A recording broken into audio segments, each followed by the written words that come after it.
Hello. I don't know how well you can hear me. So this is the Cape of Good Hope. It's the most southwestern point of Africa. Quite incredible to be like sitting at the edge of the continent like this.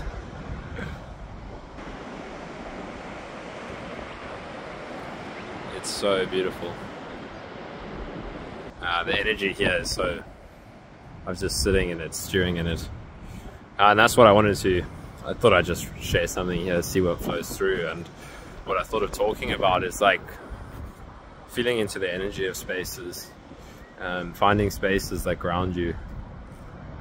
It's so different sitting out here compared to being in a city.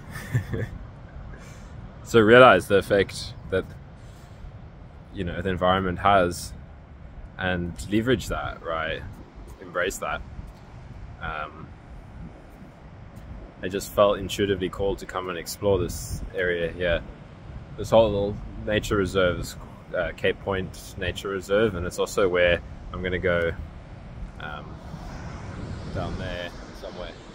There's a point where the two oceans meet, the Indian and the Atlantic Ocean, and something in me was just like, you got to go explore these spaces.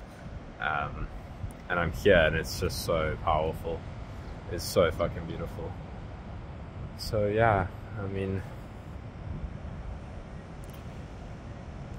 you come to these kind of spaces with this intense energy, and you can literally taste the aliveness of life, right? When you're in the city and you're around other people who are living in their heads as well, things can seem so complicated. You come out here and it's just so pure. It's so... the presence is palpable. It just flows. So just trust. Honestly, trust this process. Trust what's beyond you. That's all I've done. There's no complicated magical formula that got me out of the struggling periods in my life. It was... things appear at the right time when you're ready for it, but you have to be willing to open up, basically. Because obviously there is you do have to take a pod in your awakening journey, healing journey, whatever you want to call it. I'm more inclined to talk about awakening nowadays. But I saw Anna Brown, she's a non-dual speaker, post a video the other day saying you have to take part in your awakening, and it's a good point, because it is all about trust and surrender, but it's a willingness to open up, right? So it seems paradoxical, and it is. But yeah, trust and surrender and let go and stop trying to control everything. How much are you willing to let go of yourself, of your identities, of your life plan, who you thought you were going to be, your image in other people's eyes, who you want people to think you are?